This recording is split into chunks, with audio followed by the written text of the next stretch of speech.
عسلامة.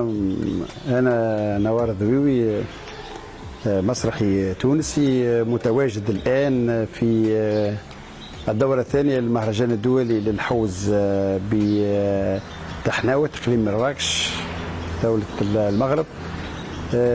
موجود باش نأثر ورشة فن، ورشة تحريك الدماء والعرائس، وموجود أيضا لتقديم العرض المسرحي حالة خاصة نص الفنان رياض الزواوي وإخراج نوار الضويوي، توظيف عام صديق أيمن يحيوي، وفي الأداء فدوى عليات، توظيف ركحي رحمة تريكي.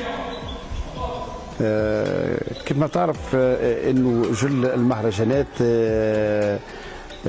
تنظم على ايقاع، معناها تنظيم على ايقاع الايام تاع المهرجان ورشات تكوينيه، واداره المهرجان ارتأت اني باش نكون على راس ورشه تحريك فن العرائس، وهذا شرف لي اني باش نعلم الشباب كيفيه التعامل معناها مع العروسه، خاطر مش سهل انه واحد باش يحرك العروسه بالطريقه معناها الصحيحه والمدروسه. كنا نتمنى انه الايامات نتاع الورشات معناها تكون اطول، ولكن نظرا لضيق الوقت ما قمنا كان بحصتين معناها، وان شاء الله هم الحق ما همش كافيين، ولكن نتمنى ان يكونوا الشباب اللي شاركوا في الورشه يكونوا معناها اخذوا نصيب من المعلومه ومن المعرفه.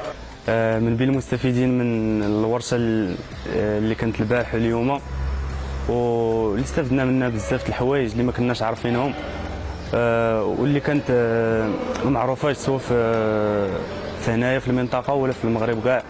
واستفدنا شحال من حاجه، انواع مثلا ديال تحريك العرائس والتقنيات كيفاش كتحرك، وشحال من حاجه ما كناش عارفينها مع الاستاذ نوار الضويوي التونسي. ومن المستفيدات من ورشة العرائس الأستاذ أنوار الضويوي، صراحة كانت الورشة اللي رائعة واللي استفدنا منها بزاف، وعرفنا أنه كيفاش نقدروا نخدموا بدوك الدميات وكيفاش نقدروا نخدموا بهم ودوك الخيوط وداك الشيء، وأنه عرفنا حتى كيفاش نصنعوا لهم داك القماش وداك الرأس ديالهم، وكيفاش نقدروا نستافدوا منهم من هنا لقدام.